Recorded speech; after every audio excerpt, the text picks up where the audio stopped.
Our topic today will be the forced migrations. When the South Sudanese community and the rest of the Africans start arriving to Australia, what has been the key challenges in that navigation into their new abode, to their new country, which is Australia today?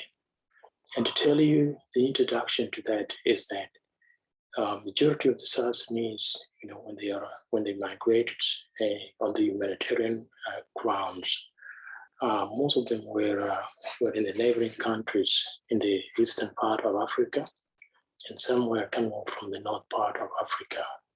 So the eastern part of Africa, where majority of the people came from, was Uganda, Kenya, and Ethiopia. Other people who migrated were coming down from Egypt, where they were living in the refugee camps as well. And so they came in different parallel group, and those parallel group become the bigger parts of what we call the South Sudanese community today in Australia. And looking into this prospect, one would look into the challenges of the forced migrations and what has been the major successful and what has been the contributing factor to the challenges people are facing today, especially the youth. I would say the South Sudanese community got established, to become a larger part of the migrant group in the early 2000s, despite a few families who arrived into Australia in 1990s, which is a few number, a large group. But the other larger part of the South Sudanese community started arriving to Australia in early 2000s, early 2001 onward. And this has met a major turbulence, And to tell you, coming from refugee backgrounds would underscore a lot of issues that you would definitely face. First of all, these people were not really in the major metropolitan cities as what Australian poses them now to be in. Most of these people have never lived in town before, don't know what was the life in the cities and all that. But you've been given a visa to come to Australia. You landed yourself in a bigger metropolis cities, which has 100% life different to what you had in the refugee camp. So the resettlement challenges were there, but the key important thing people need to understand is that when Australia opened up, with the migrations, and going into the refugee camp in eastern part of Africa, and to assist these people from the Sudan background to come to Australia, there was no unifried education that was done to raise a key awareness on the expectation that would be part of the solution to the migration in Australia. The education I'm talking about is the key fundamental orientations on what constitute Australia that would have been taught like in 3 months prior to your moving to Australia. That had never happened, and that has been a miscalculated move that was done by the Australian government, the Howard government by then. And for one person, living, even being a refugee camp, you had no many valuable items that you are carrying, but you are living a cultural prospect. You are living an environment that has been your adaptation for many years. See, that was your life, and the people around that area, that environment, they have the same cultural norms with you, so you understand them better than the new first world country you're migrating to. So everything that the person was leaving behind, they were leaving their life behind, which is the environmental adaptations, and beginning another new life in the first world country, which is quite different. So that new first world country has a different laws system. They have a different educational systems, and they have different healthcare system. Different languages are spoken, despite English being the major when spoken, there are different cultural expectations required, for a period of adjustment. And this requires a substantial amount of time to meet a keen person to educate his people. Mind you, the majority of the families that start migrating to Australia in early 2000s, where 90% of them were coming with the children under the age of 15, and most of them were widows. The women coming with the children was no dads. So that's one big factor there. The other 10% was just a minor group that were coming, with their parents and dad and mom accompanying them. So that was fine, because there were at least 2 boys of the parents in the family coming in there.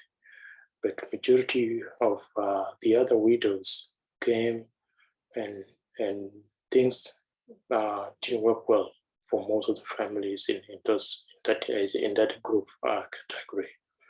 And to mention a few, and for people who seek, like the refuge in Australia, settlements has been the major challenging things. And as I say, 90% of those families were coming from mothers, and those mothers, were 90% of them were illiterate. They couldn't read and write, or they couldn't speak in English at all. So that's one of the biggest turbulence of this crisis we are facing today, because their young people were literally fit enough to be able to interpret and translate in the services that their families are seeking. Either they were finding, trying to go and find affordable housing. The person has to go with the child or any other person, they know from the community that could help them out. But in finding those affordable housing, you have to go through a lot, So questioning a child and the families with a lot of other things, that's are involved and intervenes in those. A child will find a lot of, harsh practices that they would undergo through as an adult, because the adult couldn't speak the language. So that was part of the major issue. Finding also employment for those widows, because the young families was minimal, because one could not work without being having no English on you to speak. So that's one key problem, So the language and communication barriers is the major factor in that. And looking at that, because you don't have a language, it is easy for you to be targeted, to be ridiculed and discriminated against services. So some of these issues were happening a lot, and people, service providers didn't look into those a lot, and no one cares about that. That's built up as a systemic problem where young people are facing these issues with their families. And I say the community attitude toward the new migrations, new migrants, they were not received as in a welcoming mode. There was a huge resistance among the rest of the general public, that has underscored some of the negativity in the forced migration of the South Sudanese community to Australia. And I believe other group of the other migrants might have gone through this as well. And this impact a lot of, resettling well into this. There were also the impact of disrupted educations on the schoolings and all that, because coming from a family that, have no basics of education require a lot of efforts or a lot of support to navigate through all those. But that has been a huge problem, within the family. So there has been a lot of disruptions in children education, because the child goes to school for a long day, but coming back later on with a lot of assignments in their house. So mom couldn't read, or dad or mom couldn't read, all that. So the school system become complicated to a lot of young people, and the disruptions would easily happen with other influence going through them. Children can be brainwashed easily and go to the wrong direction if they are not monitored properly. And this has been one of the key fundamental problems people were facing. Distance as well, and the lack of communication with the families in the home country or countries that you are really seek the services. They were remaining in a conflict, like the conflict was still going on in South Sudan. Families were still worried and all that. So there were a lot of mental illness going on in the communities, and it wasn't actualized or realized quite easily by the government agencies.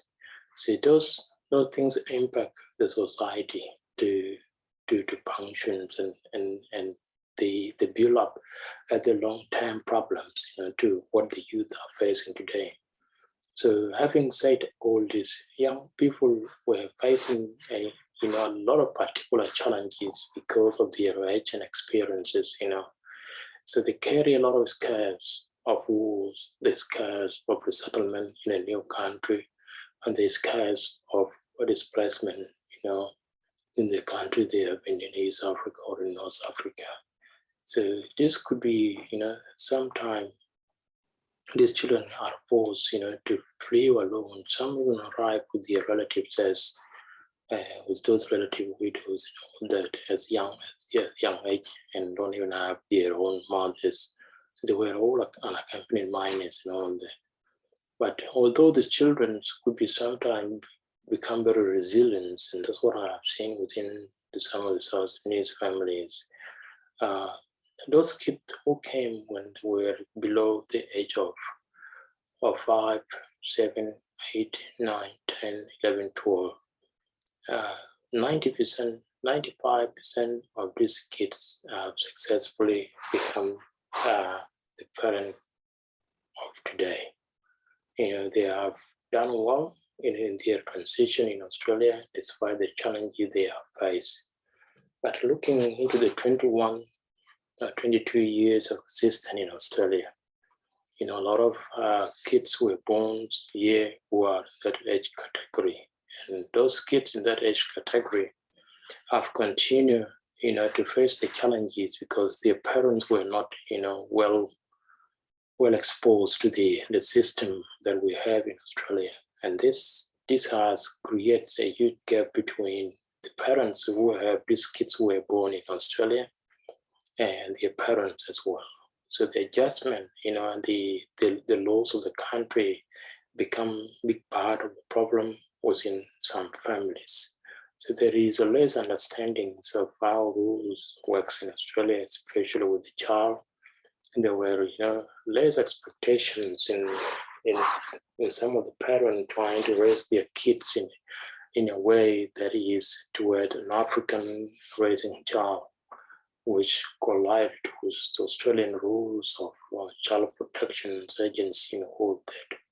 So most kids who were born here, most of them end up being snatched off by child protection agencies towards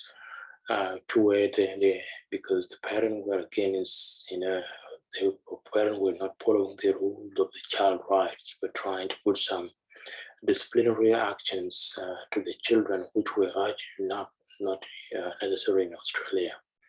And this is what I call lack of educational system, not actually welcoming all these parents with the right information and all that.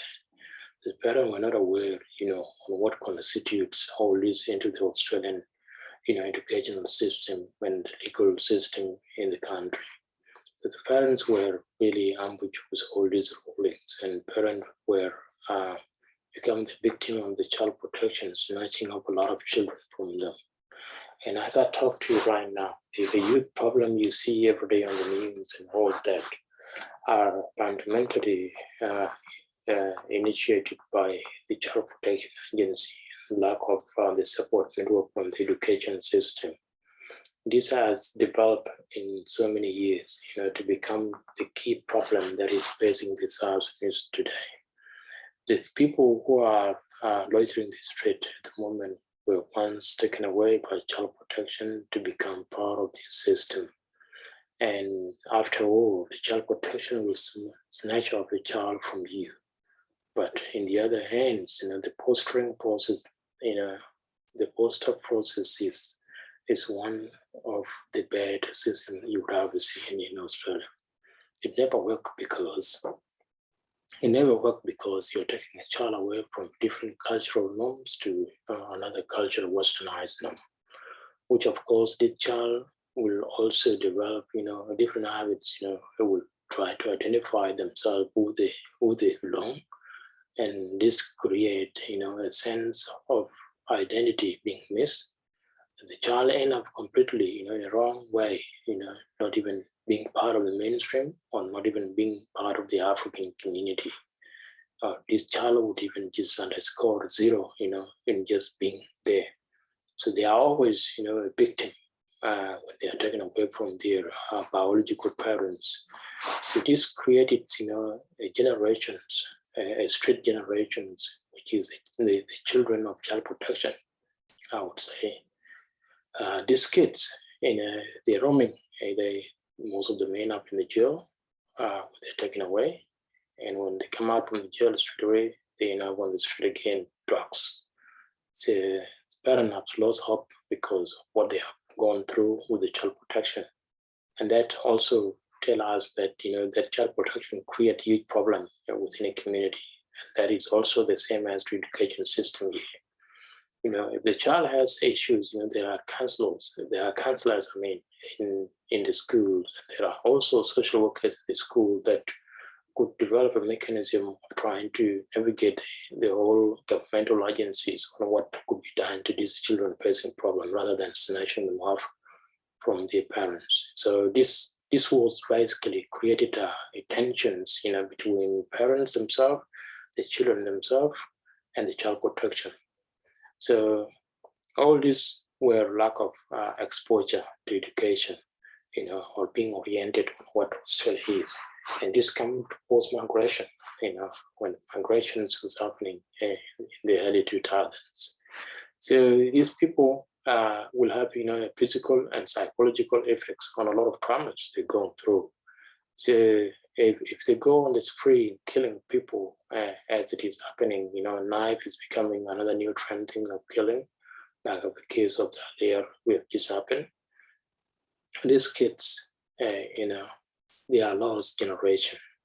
They are completely lost generation. They are a street generation, so who have no absolute, identity on how they identify themselves. So the street belong to them. They belong to the justice system and the Department of Child Protection, because these were their parents. They were now raised by the Sudanese community parents.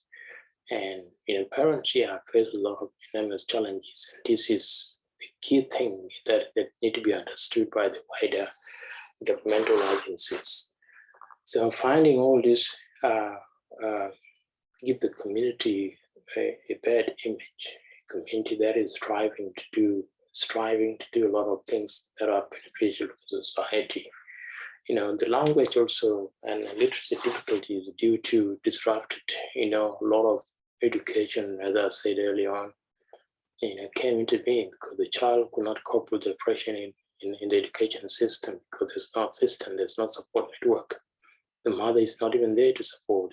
There's also a breakdown of the family also in that. So people were not looking into finding solution, but trying to find a way of disrupting these families to be one family unit, and that was a major challenge. So looking into the changing of the family responsibilities has become a huge problem. So these were the key fundamentals and initiations of the problem.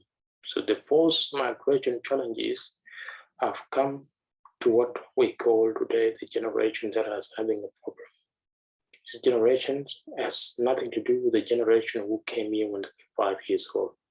This generation, if you look at their age category and carrying out some studies, you will find that the generation that is committing crime in Australia were born here.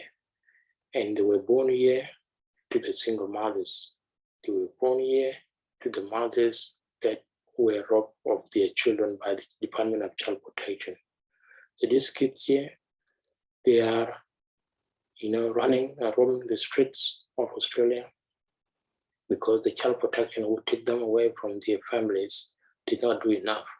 And the children end up in the juvenile system. And when they come out from the juvenile system, they go back on the streets, on the drugs. So they're getting recruited by the drug dealers in the bigger cities like Melbourne, to carry out, the drug selling, all that. So that has been the root cause of the problem. And this problem needs to be adjusted in the governmental level too. And again, trying to navigate, in the community, find out the parents who are really struggling and give them a hand, raising all these children again. Thank you for listening to this episode. I'll be coming back again. Thank you.